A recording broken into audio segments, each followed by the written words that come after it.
নমস্কার, আমি মনি। আপনারা দেখছেন মনির পাকশালা। আর সকলকে স্বাগত জানাই আবার আরেকবার আমার চ্যানেলে। অনেক দিনই আপনাদের কাছে কোনো লং ভিডিও আমি নিয়ে আসতে পারিনি, কিন্তু তার জন্য আজকে আবারও একটা সুন্দর রেসিপি নিয়ে চলে এসেছি, পনির বাটার মশলা।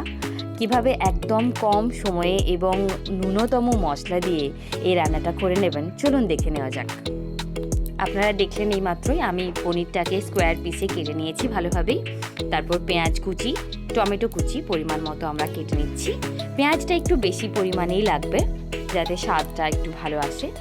তো আমরা দুটো পেঁয়াজের মতো এখানে নিয়েছি, একটা টমেটো আর কয়েক কোয়া রসুন নিয়েছি, এক টুকরো আদা, সেটাও আমরা শিলের মধ্যে নিয়ে বেটে নিচ্ছি। আদা রসুন একসাথে পেস্ট করে নেব আমরা। আপনারা মিক্সার গ্রাইন্ডারেও পেস্ট করতে পারেন, কিন্তু ছোটোবেলা থেকেই আসলে মাকে দেখে আসি সব কিছু শিলে বেটে রান্না করতে, আর সেই রান্নার স্বাদ আজও আমি ভুলতে পারি না। তাই আমিও সব কিছু বাটার ক্ষেত্রে শিলটাই ব্যবহার করি। আপনাদের বাড়িতেও যদি থেকে থাকে তাহলে একবার অবশ্যই কিন্তু ট্রাই করে দেখতে পারেন যে শিলে বাটা মশলা দিয়ে রান্না করলে কীরকম নতুন একটা স্বাদ চলে আসে রান্নাতে। যাই হোক, আমাদের এখন আদা রসুনের পেস্টটা হয়ে গেছে, আমরা পুরোটা বেটে নিয়েছি। এবার আমরা একটু ধনেপাতা কুচি করে নেব। এটা কিন্তু সম্পূর্ণ অপশনাল, আপনারা যারা পছন্দ করেন না ধনেপাতা তারা চাইলে নাও দিতে পারেন, কোনো অসুবিধা নেই। সব কিছু সরঞ্জাম আমাদের রেডি হয়ে গেছে। এবার আমরা চলুন রান্নাটা শুরু করি। আমরা প্রথমেই একটা সাইডে একটা কেটলিতে সামান্য পরিমাণ জল গরম করতে দিয়ে দেবো সাইডে। আর তারপর কড়াইতে 3 থেকে 4 চামচের মতো সাদা তেল নিয়ে নেব এবং পনিরের যে টুকরোগুলো আমরা করে রেখেছিলাম সেটা অল্প করে ভেজে নেব। ঠিক আছে, তেল গরম হয়ে এসছে, এবার আমরা পনিরটা ছেড়ে দিচ্ছি। পনিরটা হালকা ভাজা হয়ে গেলেই কিন্তু আমরা তুলে নেব। বেশিক্ষণ ধরে ভাজলে কিন্তু পনিরটা আবার শক্ত হয়ে যাবে।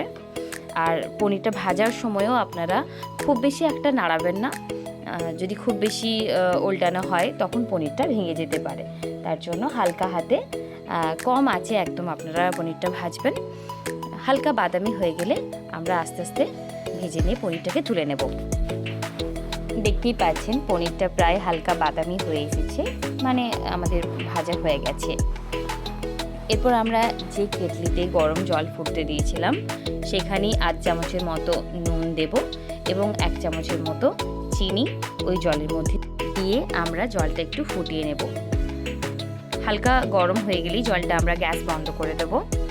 সাইডে আমাদের পনিরটা ভাজা হয়ে গেছে। এবার আমি ওই পনিরটা আলতো হাতেই আস্তে আস্তে তুলে নিয়ে জলের মধ্যে দিয়ে দেব। পনিরটা যদি জলের মধ্যে ভিজে থাকে তাহলে ওর মধ্যে নুনটাও ঢুকে যাবে এবং খাওয়ার সময় পনিরটা অনেক শক্ত থাকবে। তার জন্যই আমরা এভাবেই ভিজতে দেব। যতক্ষণ আমাদের মশলাটা পুরো কষা হয়ে যাচ্ছে ততক্ষণ আমরা পনিরটা এভাবেই ভিজতে দেব। এবার আমরা ওই তেলেই গোটা গরম মশলা অর্থাৎ 2 লবঙ্গ, 2 এলাচ ফাটিয়ে নিয়ে দিয়ে দেব, একটা তেজপাতা 2 টুকরো করে দিয়ে দেব এবং আমাদের কেটে রাখা পেঁয়াজ কুচিগুলো তেলের মধ্যে দিয়ে দেব। পেঁয়াজটা ভাজা হতে হতেই আমরা গ্যাসটাকে লো ফ্লেমে রেখে কয়েকটা কাঁচা লঙ্কা চিরি করে নেব। আপনারা আপনাদের প্রয়োজন মতো কাঁচা লঙ্কা দিতে পারেন, একটু বেশি ঝাল যদি খেতে চান সেক্ষেত্রে কয়েকটা বেশি দিয়ে দেবেন। আমি এখানে 6টার মতো কাঁচা লঙ্কা নিয়ে নিয়েছি, আপনারা চাইলে এর থেকে বেশি বা কম নিতে পারেন। গ্যাসটাকে হাই ফ্লেমে রেখে পেঁয়াজ ও কাঁচা লঙ্কা দুটোকেই ভেজে নেব খানিকক্ষণ। তারপর তাতে একদম অল্প পরিমাণ নুন দিয়ে দেব যাতে পেঁয়াজটা তাড়াতাড়ি সেদ্ধ হয়ে যায়। একদমই বেশি পরিমাণ নুন এখানে আমরা ব্যবহার করব না, কারণ আমরা অলরেডি পনিরটা যেখানে ভিজিয়ে রেখেছি যে জলটাতে তাতে নুন চিনি দুটোই দেওয়া আছে। একদম সামান্য পরিমাণ নুন আমরা দিয়ে পেঁয়াজটাকে ভালো করে ভেজে নেব। পেঁয়াজ ও কাঁচা লঙ্কাটা প্রায় ভাজা হয়ে গেছে। এরপর আমরা আদা রসুনের পেস্টটাও এতে দিয়ে দিলাম। এরপর আরও খানিকক্ষণ ভেজে নেব যাতে আদা রসুনের গন্ধটাও চলে যায়।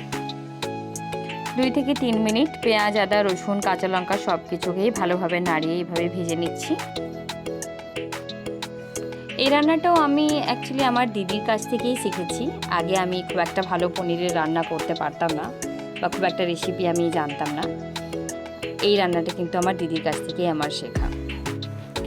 মশলা বলতে একদম অল্প পরিমাণে আমরা মশলা ব্যবহার করছি, শুধুমাত্র হলুদ গুঁড়ো এবং কাশ্মীরি লঙ্কার গুঁড়ো। যে গরম জলে আমরা পনিরটাকে ভিজিয়ে রেখেছি সেখান থেকে 1 চামচের মতো জল নিয়ে আমরা মশলাটাকে গুলে নিয়ে কড়াইয়ে দিয়ে দিলাম। এরপর আমরা ভালো করে পুরো মশলাটা কষিয়ে নিচ্ছি। কিছুক্ষণ ধরে কষার পর আপনারা দেখতে পাবেন যে মশলাটা প্রায় ভাজা হয়ে এসছে, একটা সুন্দর কালার আসবে এবং সুন্দর একটা গন্ধও বেরোবে। মশলা থেকে তেল ছেড়ে বেরিয়ে এলে আমরা তাতে কেটে রাখা টমেটো দিয়ে দেব। টমেটোটা দিয়ে দিলাম। এরপর টমেটোটা ভালো করে সেদ্ধ হওয়ার জন্য আমরা মশলাটা কষাতে থাকবো। একটু একটু আমরা মাঝখানে পনির ভেজানো যে জলটা আছে সাইডে সেটা দিয়ে আবার আমরা কষাতে থাকবো যতক্ষণ না টমেটোটা ভালোভাবে সেদ্ধ হয়ে যাচ্ছে। মশলাটা আপনারা হাই ফ্লেমেও কষতে পারেন, কিন্তু অবশ্যই খেয়াল রাখবেন যাতে নিচে লেগে না যায়। তার জন্য মাঝে মাঝে আমরা যে জলটা সাইডে রেখেছি হালকা গরম যে জলটা সেটা অল্প অল্প করে দিতে থাকবেন এবং মশলাটা কষাতে থাকবেন। দেখুন কি সুন্দর একটা কালার চলে এসছে, মশলাটা খুব সুন্দরভাবে কষানো হয়ে গেছে। এরপর এতে আমরা 1 চামচের মতো বাটার দিয়ে দেব এবং বাটারটা দিয়ে আরও ভালো করে আমরা নেড়ে নেব মশলাটা। দেখতেই পাচ্ছেন মশলাটা খুব সুন্দরভাবে কষানো হয়ে গেছে। এরপর আমরা যে পনিরটা ভিজিয়ে রেখেছিলাম সেটা চাটনি দিয়ে ছেঁকে এই মশলার মধ্যে দিয়ে দেব। সব পনিরটা দিয়ে দেওয়ার পর আরও ভালো করে মশলার সাথে পনিরটাকে নাড়িয়ে নেব, সুন্দর করে পনিরটাকেও কষিয়ে নেব একটু। দেখুন কি সুন্দর গ্রেভিটা একদম ঘন হয়ে এসছে। এরপর আমরা পনির ভেজানো যে জলটা ছিল কেটলিতে অবশিষ্ট সেটা আর একটু দিয়ে গ্রেভিটা একটু বাড়িয়ে নিলাম। আপনারা চাইলে নাও অ্যাড করতে পারেন যদি একটু বেশি ঘন গ্রেভি রাখতে চান। তারপর আমরা ধনেপাতা কুচি এতে অ্যাড করে দিলাম। তারপর ভালো করে নাড়িয়ে আমরা আরেকটু ফুটিয়ে নেব গ্রেভিটা যাতে একটু স্বাদটা সুন্দর চলে আসে ধনেপাতার। তাতে সামান্য পরিমাণ গরম মশলা অ্যাড করলাম, একদমই কম দিয়েছি, দেখবেন একদম অপশনাল, আপনারা চাইলে দিতেও পারেন নাও পারেন। দেখুন তৈরি হয়ে গেল একদম ঘরোয়া কম মশলায় স্বাদে ভরপুর পনির বাটার মশলা। আজ কিন্তু বাইরে না গিয়ে বাড়িতে অবশ্যই বানিয়ে নিন এই সুস্বাদু সহজ এবং স্বাস্থ্যকর পনিরের রেসিপি। পনিরের এই রেসিপিটা বাড়িতে বানিয়ে খেয়ে পর কেমন লাগলো অবশ্যই কিন্তু কমেন্টে জানাতে ভুলবেন না। যারা এখনও আমার চ্যানেলটি সাবস্ক্রাইব করেননি অবশ্যই সাবস্ক্রাইব করুন এবং আমার পাশে থাকুন। নতুন কোনো ভিডিও নিয়ে আবার আসবো, ততক্ষণ পর্যন্ত ভালো থাকুন, সুস্থ থাকুন।